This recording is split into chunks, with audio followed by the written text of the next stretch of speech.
अस्सलाम वालेकुम, कैसे हैं आप सब। उम्मीद करती हूँ खैरियत से होंगे। आज मैं आपको करेले महफूज करने का तरीका बता रही हूँ। इस तरीके से ना तो कड़वे करेले बनते हैं, ना उस पर मेहनत होती है, और वो 6 माह तक आप फ्रीज़ कर सकते हैं। आप रमज़ान के लिए भी इसी तरह इसको फ्रीज़ कर सकते हैं।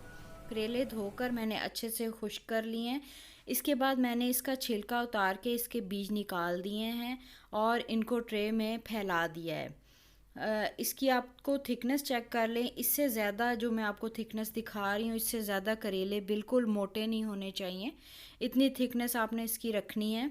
और इसको मैं अब फ़ैन के नीचे इस तरह फैलाने के बाद फ़ैन के नीचे इसको 3 घंटे, कम से कम 3 घंटे इसको इसी तरह ड्राई होने दूंगी।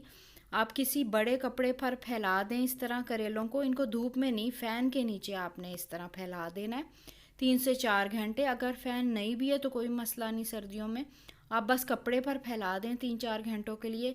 इनका सारा पानी उड़ जाएगा। उड़ जाने से ये होगा कि ये कड़वे बिल्कुल नहीं बनेंगे। 3-4 घंटे रखने के बाद आप देख लें काफ़ी खुश्क हो चुके हैं। अब मैं एक फ्राई पैन लूँगी और इसके नीचे मैंने आग जला दी है। और इस फ्राई पैन को मैं गरम करने के बाद इसमें बैचेस में मैं करेलों को फ्राई करूँगी। 1 किलो करेले कट जाने के बाद, छिलका उतारने के बाद मेरे पास आधा किलो रह गए हैं। अब मैंने करेलों को जो है फ्राई पैन में डाल दिया है। नीचे आग जल रही है, लेकिन मैंने इसमें कोई ऑयल वगैरह शामिल नहीं किया। याद रहे, करेलों को मैंने कोई नमक लगा के मल के नहीं धोया है। सिर्फ इनको अच्छी तरह धो के खुश्क करके इनका छिलका ही उतारा है। इस फ्राई पैन में मैं इन करेलों को तकरीबन 7 से 10 मिनट इसी तरह ड्राई जो है भूनूंगी। सिर्फ फ्राई पैन में ये भुनेंगे। नीचे हल्की सी आग जलेगी और उसी में ये बहुत अच्छे से जो है ये इसका पानी खुश्क हो जाएगा।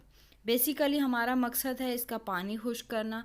जब करेलों का पानी खुश्क हो जाएगा तो करेले बिल्कुल भी कड़वे नहीं बनेंगे, ये मेरी आपको गारंटी है। आप बना के देखिएगा।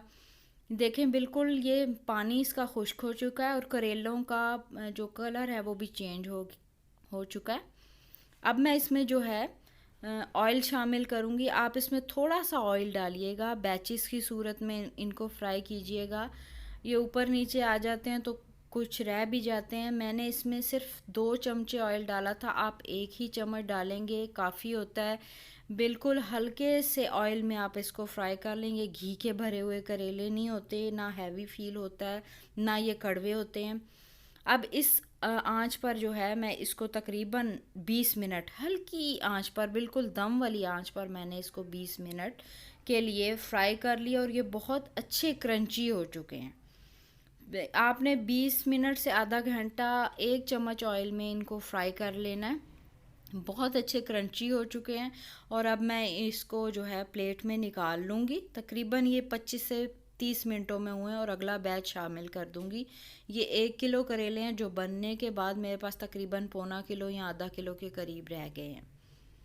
सारे करेले फ्राई हो जाने के बाद मैं ठंडा करने के बाद इसे एक डब्बे में भर लूँगी और इसे मैं फ्रीज़र में रख दूँगी। आप इसे चाहे तो कीमे में डालें, मटन में, बीफ में मसाला बना के।